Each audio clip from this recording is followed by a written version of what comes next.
राधे राधे दोस्तों, आज मैं आपको गणेश जी की एक बहुत ही सुंदर कथा सुनाऊंगी। आप इसका श्रवण भक्ति भाव पूर्वक कीजिएगा। भगवान श्री गणेश जी की पूजा हर पूजा से पहले की जाती है। महिलाएं खासकर अपने पति की लंबी आयु के लिए भगवान श्री गणेश जी की पूजा जरूर करती हैं।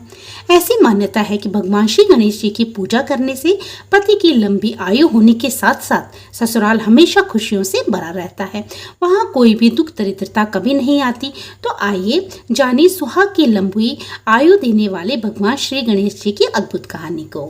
एक समय की बात है, एक भाई बहन रहते थे। बहन का नियम था कि वे अपने भाई का चेहरा देखकर ही खाना खाती थी। हर रोज वे सुबह उठती थी और जल्दी जल्दी सारा काम करके अपने भाई का मुंह देखने के लिए उसके घर जाती थी, क्योंकि बहन की शादी हो रखी थी। एक दिन रास्ते में एक पीपल के नीचे गणेश जी की मूर्ति रखी थी। उसने भगवान के सामने हाथ जोड़कर कहा कि मेरे जैसा अमर सुहाग और मेरे जैसा अमर पीहर सबको देना। ये कहकर वह आगे बढ़ जाती थी। जंगल की झाड़ियों के कांटे उसके पैरों में चुभा करते थे। एक दिन भाई के घर पहुंची और भाई का मुंह देखकर बैठ गई। तो भाभी ने पूछा कि आपके पैरों में क्या हो गया। ये सुनकर उसने भाभी को जवाब दिया कि रास्ते में जंगल की झाड़ियों के गिरे हुए कांटे पांव में चुभ गए थे। जब वह अपने घर वापस जाने चली गई तो भाभी ने अपने पति से कहा कि रास्ते के सारे कांटे साफ करवा दो। आपकी बहन के पाँव में कितने कांटे चुभ जाते हैं, वो बेचारी रोज आपसे मिलने आती है और इतना परेशान हो जाती है। तो भाई ने कुल्हाड़ी लेकर सारी झाड़ियों को काटकर रास्ता साफ कर दिया, जिससे गणेश जी का स्थान वहां से हट गया। ये देखकर भगवान गुस्सा हो गए और उसके भाई के प्राण हर लिए।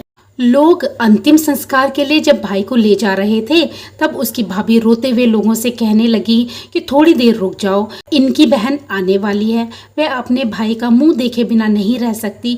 उसका ये नियम है कि वह रोज अपने भाई का मुंह देखकर ही खाना खाती है। तब लोगों ने कहा कि आज तो देख लेगी, पर कल कैसे देखेगी। रोज दिन की तरह बहन अपने भाई का मुंह देखने के लिए जंगल से निकली। तब जंगल में उसने देखा कि सारा रास्ता साफ किया हुआ है। जब वह आगे बढ़ी तो उसने देखा कि सिद्धि विनायक को भी वहां से हटा दिया गया है। तब उसने जाने से पहले गणेश जी को एक अच्छे से स्थान पर रखकर उन्हें स्थान दिया और हाथ जोड़कर बोली कि हे भगवान, मेरे जैसा अमर सुहाग और मेरे जैसा अमर पीहर सबको देना। और फिर वह ऐसा बोलकर आगे चलने लगी। तब भगवान गणेश जी सोचने लगे कि अगर हमने इसकी नहीं सुनी तो हमें कौन मानेगा, हमारी पूजा कौन करेगा। सिद्धि विनायक श्री गणेश जी ने उसे आवाज दी, बेटी इस खिचड़ी की 7 पत्तियां लेकर जा और उसे कच्चे दूध में घोलकर भाई के ऊपर छिटा मार देना, वह उठकर बैठ जाएगा। ये सुनकर जब बहन पीछे मुड़ी तो वहां कोई नहीं था। फिर वह ये सोचने लगी कि ठीक है, जैसा सुना वैसा ही कर लेती हूँ। फिर वह 7 खिचड़ी की पत्तियां लेकर अपने भाई के घर पहुंच गई। उसने देखा वहां कई लोग बैठे हुए हैं, भाभी रो रही है और उसके भाई की लाश सामने रखी हुई है। तब उसने उन पत्तियों को बताए हुए नियम के हिसाब से भाई के ऊपर इस्तेमाल किया और उसका भाई झट से उठकर बैठ गया।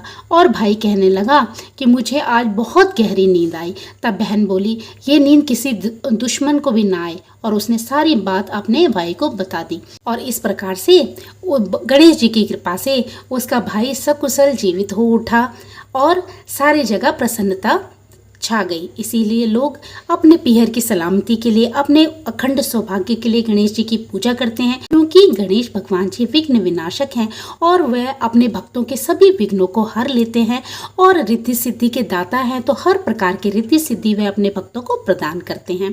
तो कैसी लगी आपको ये कथा, प्लीज़ कमेंट करके बताइएगा। अगर आपको अच्छी लगी हो तो प्लीज़ इसे लाइक कीजिएगा। आप मेरे चैनल पर नए हो तो मेरे चैनल को सब्सक्राइब कीजिएगा। तो प्रभु का नाम लेते रहिए और पुण्य के भागी बनते रहिए। जय श्री कृष्ण, राधे राधे।